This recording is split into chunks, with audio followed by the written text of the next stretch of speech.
Let's talk about success, because all of this sounds good, but a lot of people sometimes, they're like, dude, but I don't want to make $1 million. Like, that's not me. Like they're not driven by money, or they're not driven by, whatever. So how can we define success? If someone's listening to this and they're like, yeah, that's cool, but I don't want to be an 8-figure business owner, Tony. Yeah. Like I don't want to do that. Yeah. How can we redefine success, and how can we make that more tangible for people? Well, that's a really, really great question. It's difficult to answer. I mean, at the end of the day, somebody who says that, what they're really saying is, I'm afraid. I'm afraid of the workload that comes with it. I'm afraid of the pressure and the stress that comes with it. At the end of the day, if one of your family members was sick and you needed $100,000 to pay for the surgery and you didn't have it, all those beliefs would go out the window. Money is paper energy. Money is freedom. And money is a part of success, whether you like it or not, because it gives you the freedom and the choice to do what you want with the people you want, when you want, and it gives you the freedom and choice to look after your loved ones.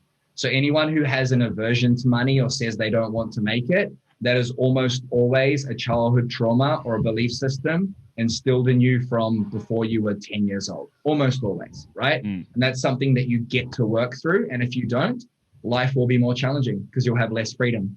My definition of success will be different to yours. I believe it's unique to everyone, but it looks something like having freedom and choice and being able to wake up and do what you love and be happy and healthy and spend time with the people you love. I believe that's success. Success is happiness and health and freedom. Yeah, and those are going to have like different defining metrics for different people at different stages. I often talk about, like, because a lot of people come to me and they're like, it's pretty classic. They want 10 properties in 10 years and $100,000 passive income, right? That's standard, it's like, that's the standard. It's the standard goal. There's variations on that theme. Some people might want 20 properties and whatever. There's all kinds of variations. That's the kind of standard mode. But it's really interesting because when you actually cook it down, when you put it on simmer for a little while, and you actually look at what the constituent parts are that they're after, it really does boil down to time, right? That's what it really comes down to. Time, time, health, all of that kind of stuff.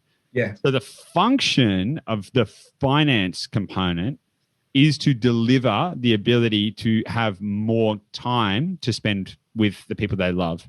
And to spend time on being healthy, and that can take various forms. It could be like, if I had all the time in the world, maybe I'd grow my own vegetables and homeschool my kids, or it could be very, very different. But it's quite interesting because I've spoken about this before on the podcast. I think this concept of a minimum viable life. Now, I don't think the idea should be just set the bar really low. Like, how cheap can you live your life? But when you think about what is that freedom point, what is that point at which you could just wake up, go from your bedroom to the couch and read a book and do nothing and not have to worry.